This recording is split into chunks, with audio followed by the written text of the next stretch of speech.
El Lavadero Fiscal es un podcast creado y producido por Arpea Consultores.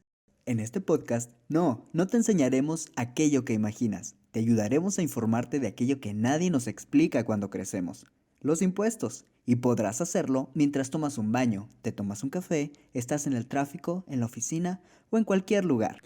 Hola amigos, muy buen domingo. Otro domingo de Lavadero Fiscal. Aquí Arturo y Eric. ¿cómo estás, Eric? Muy bien, gracias. ¿Y tú? También muy bien.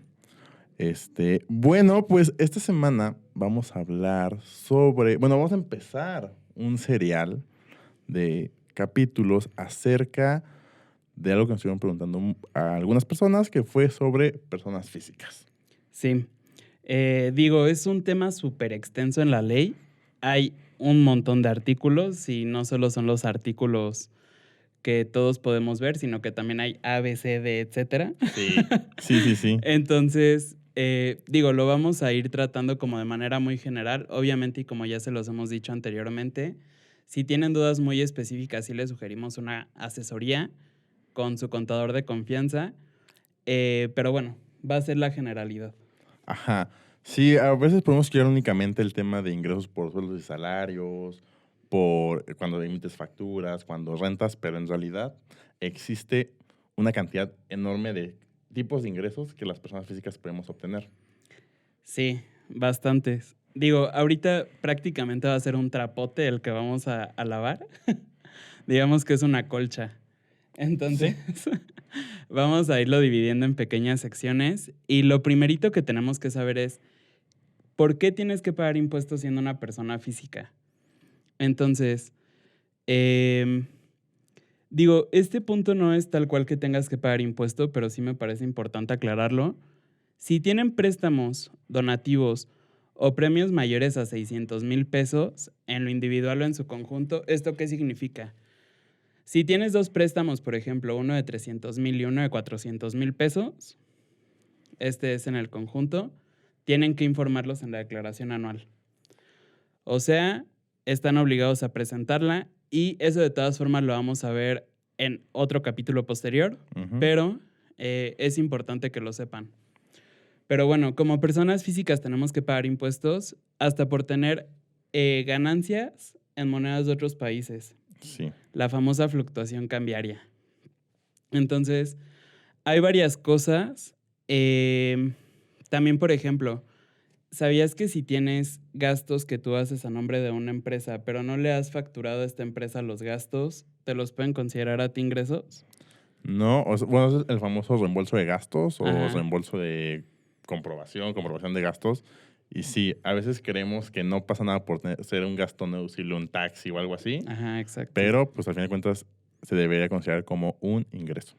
Sí, o sea, y hay varias cosas que son interesantes. Por ejemplo, otra cosa que prevé la ley es cuando tú te mudas a otro lado, al extranjero, todos los pagos provisionales que tú ya hayas realizado se van a considerar definitivos. Entonces ya no podrías presentar declaración anual y pues perderías ahí algunos beneficios que puedes llegar a tener. Ujú.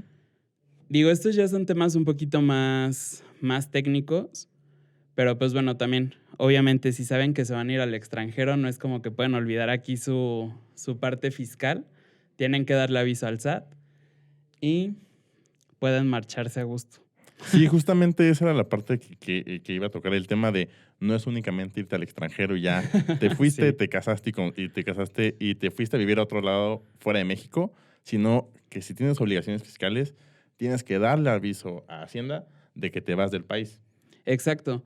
O si de manera muy puntual, por ejemplo, la ley sí especifica que si tú resides en el extranjero y recibes ingresos por actividades empresariales que realices en México o por algún establecimiento permanente que puede ser sucursal, agencias, fábricas, talleres, etcétera, Ujú. tienes que pagar impuestos.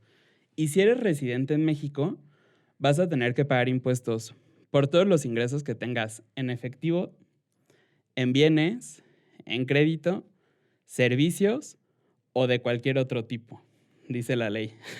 Que básicamente lo que Ajá. mencionas es que cualquier ingreso que tengas no solo en una tarjeta, en una cuenta bancaria, sino de cualquier cosa que aumente tu patrimonio, tu vida, debes de considerarlo ingreso. Sí. Aunque aquí hay un tema interesante, porque si bien es cierto, todos los ingresos deben pagar impuestos, hay algunas exenciones que justamente son ingresos exentos, que también es una Ujú. lista un poco amplia. Yo Sí. ahorita más voy a mencionar algunos, que por ejemplo creo que los más importantes siempre es el tema de, bueno, el más cercano, por ejemplo, es la PTU, que es Ajá. en mayo, que tiene una parte exenta, que al día en el 2021 son de 1,344 pesos. Ok.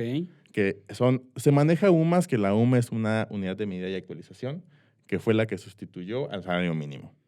Entonces, por ejemplo, está la PTU, que son 15 UMAS, igual que la prima vacacional. El aguinaldo también tiene una parte exenta, que son 2,688 pesos, son 30 UMAS. Las primas dominicales, es decir, cuando una persona por su contrato trabaja los domingos, tiene una exención de 89,62. Algo que también es muy común es la enajenación de casas, Sí. en donde también existe una parte exenta que son 700,000 UDIs. Aquí hay una cosa interesante en la enajenación de casas. Bueno, antes de eso, ¿nos puedes explicar qué son las UDIs? Son las unidades de inversión y prácticamente se utilizan mucho en los créditos hipotecarios. Sí. Es justamente también como para desindexarlo de la moneda. O sea, cada UDI tiene un valor aproximado, creo que era como de 7 pesos, si no me Más o equivoco. menos.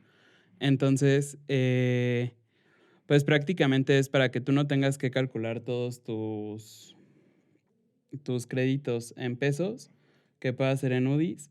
Y el valor de las UDIs, hasta donde yo sé, está formado por todo el sistema financiero. Sí, realmente el tema de UDIs es un tema bastante complejo. Y bueno, aparte de estas famosas 700,000 UDIs, que son aproximadamente como 3 millones de pesos, Ujú. algo también súper importante es que no hayas enajenado una casa habitación en los últimos 3 años. Que ahí como dato curioso la ley está enredada, porque en un punto te menciona lo de los 5 años y en otro punto te menciona 3, pero son 3 años. Exacto. Sí, ahí no hicieron bien la reforma en ley, pero sí, justamente son 3 años. Y obviamente tienes que comprobar que no hayas hecho ninguna enajenación y que hayas vivido. O sea, porque no es tener una propiedad y venderla, sino vivir, tener una casa habitación, habitarla y venderla. Sí, de hecho es muy probable que el notario por lo general te pida algún comprobante de domicilio o cuando fue expedida tu INE con ese domicilio de la casa que estás vendiendo, etcétera. O sea, pero de eso se encarga el notario. Ajá. Otro ingreso que también es exento al 100%, por ejemplo, es una herencia. Ujú. Cuando recibes la herencia por el fallecimiento de alguna persona y cae en tu cuenta, tienes que, pues, una exención al 100% y pues si supera los 600,000 que dices, hay que informarlos. Que ahí también tiene que estar notariado. Exacto. O sí. sea, porque no es como que lo puedas recibir en efectivo. Bueno, lo puedes recibir en efectivo, pero siempre que esté notariado, va a ser exento para ti. Ujú, De otra forma, lo pueden considerar como un ingreso y determinarte el impuesto, que obviamente nadie quiere eso. claro. Otro también son los donativos, que son exentos cuando son de cónyuges. Aquí lo Ujú. importante es que sean cónyuges y que sí estén casados por la vía legal, no que sea un concubinato. De lo contrario, si es un concubinato, se puede considerar como un ingreso que paga impuestos. Otro que es exento al 100% es el tema de donativos entre ascendientes y descendientes. Llámense hijos, abuelos, bisabuelos, tatarabuelos, siempre que sea en línea recta. Ujú. ¿Esto qué quiere decir? Que, por ejemplo, si yo tengo un hermano y me hace un donativo, este no es en línea recta. Entonces, este sí tiene un tope de exención que son 98,080 pesos. Ujú. Si supera ese donativo, este monto, hay que pagar impuestos por la diferencia. Y también, justamente igual que la herencia, los donativos también en algunos casos tienen que estar notariados. Ujú. Otra cosa que aquí es un tema medio enredoso es el tema de, bueno, no enredoso, pero que a veces puede no llegar a ser como tan común, es el tema de ingresos en copropiedad. Ujú. Totalmente de ¿Sabes qué es la acuerdo. copropiedad? Pues es cuando tú con otra persona posees un mismo bien, ¿no? Ajá, o sea, tienen los derechos de un mismo bien y que van a lucrar con ese bien. Ujú. Llámese, por ejemplo, la renta de un espacio donde tú y yo somos dueños y los dos tenemos que pagar impuestos. Aquí, ¿qué pasa? En ingresos en copropiedad se debe elegir a un representante común, que es más o menos como los representantes legales de las empresas, Ujú. pero aquí es en un representante común donde esa persona es la que tiene las obligaciones fiscales de expedir facturas, de hacer declaraciones, de llevar contabilidad. Sin embargo, los dos o más copropietarios son obligados de la misma forma. Es decir, si el representante común no cumple, todos son responsables. Sí. Lo mismo pasa con la sociedad conyugal. La sociedad conyugal pues, es básicamente el matrimonio. Ujú. Entonces, también ahí únicamente te dice que aplican las mismas reglas que los ingresos en copropiedad para los ingresos en sociedad conyugal.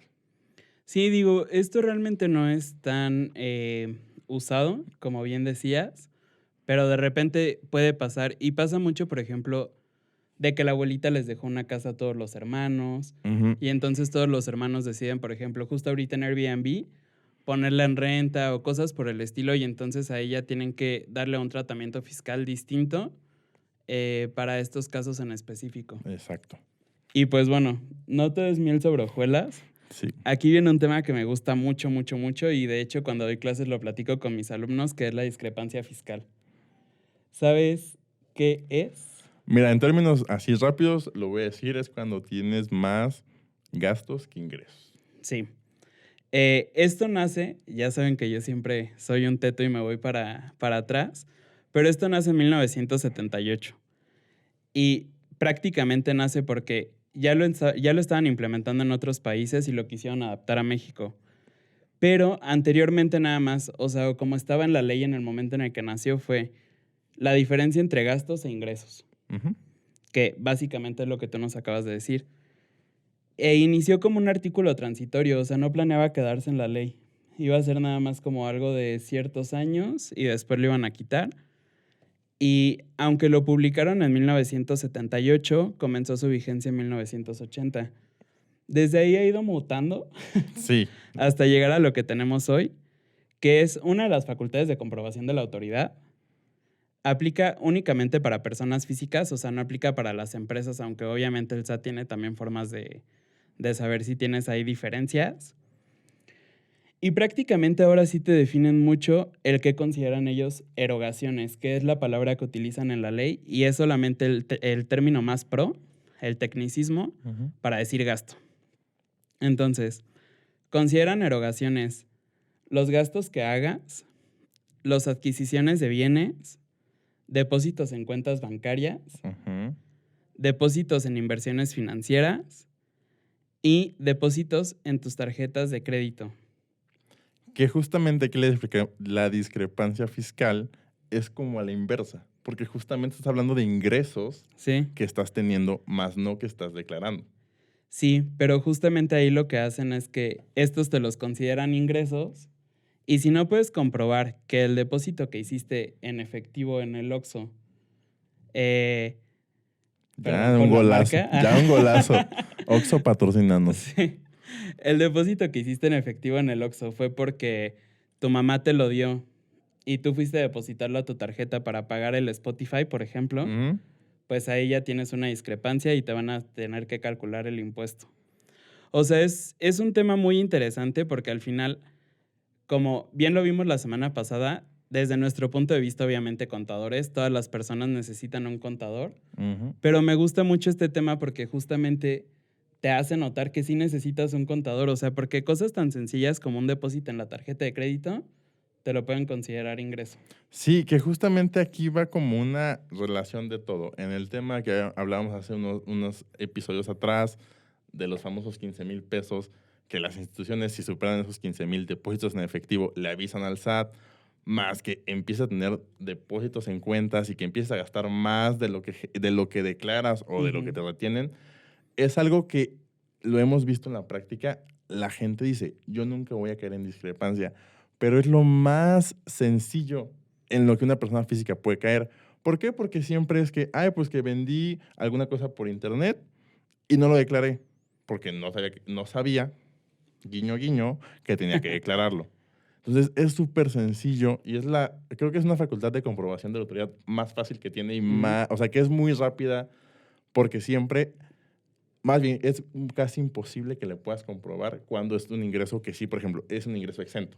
Ni te vayas tan lejos, las tandas. Ujú, exacto. Es un dinero que tú estás pagando en efectivo, que te lo van a regresar después junto, ¿y Ujú. qué haces con todo el dinero que te dan? o lo metes a la tarjeta de crédito porque te lo gastaste antes, o lo metes a la de débito, o sea, ese tipo de cosas ya te constituyen el pago de un impuesto. Exacto. O por ejemplo, el tema de, ay, no es que mi abuelita me dio en efectivo 500 y lo quise meter a mi tarjeta. Ujú. Ahí es discrepancia. La autoridad no te va a creer que fue tu abuelita, la verdad. Lo tengo que decir yo. Y es que, aparte, este sí es una de las noticias que, al igual que los 15,000 pesos, estuvieron circulando al inicio del año, Ujú. porque es mucho el tema también del terrorismo fiscal, que es que te den miedo con todos los impuestos que tienes que pagar y que sí deberíamos de tener, tal vez no miedo, sino respeto, Ujú. pero todos los años eh, hacen que estas noticias estén saliendo a la luz, como para que comiences a asustarte un poquito más y cosas por el estilo. Y realmente también es en medios de difusión nacional, como Sí. en este caso fue en El Heraldo, Ajá. lo de los 15,000 pesos.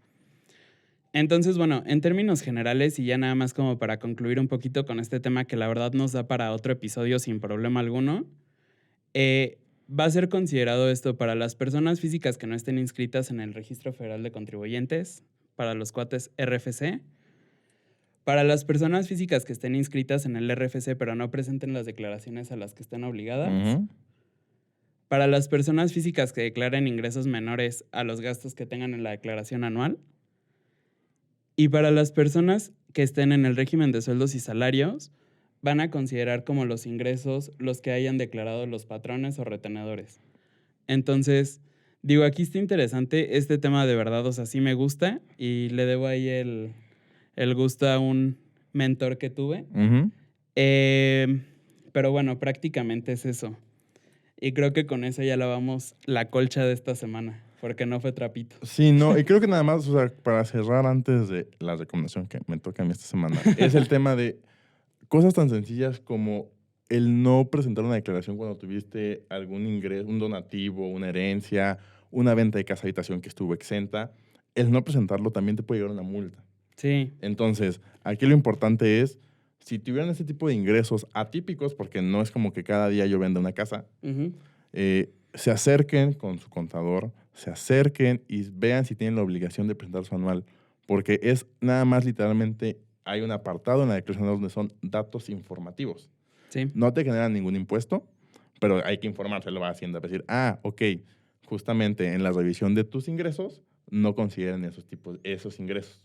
Sí, que son justamente los 600,000 que comenté en el inicio del episodio y 500,000 que hay por ahí regados y que los vamos a hablar en un posterior episodio.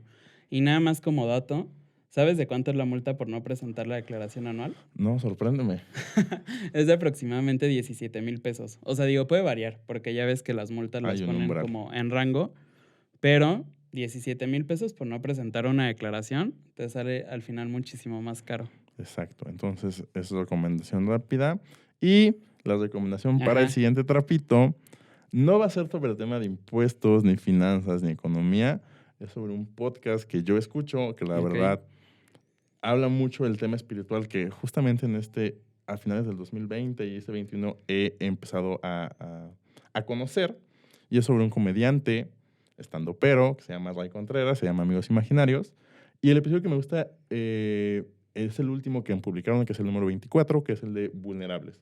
Ok. Habla con otra comediante que se llama Esmeralda Soto, que es más de redes sociales, pero sí hablan desde un tema muy, muy real. O sea, sí hablan de la persona y de cómo te encuentras vulnerable, del tema hasta aspectos físicos, de mentalidad y cómo pues va haciendo una deconstrucción pues al día a día. Entonces, se los recomiendo, es un podcast maravilloso y pues creo que es todo por esta semana.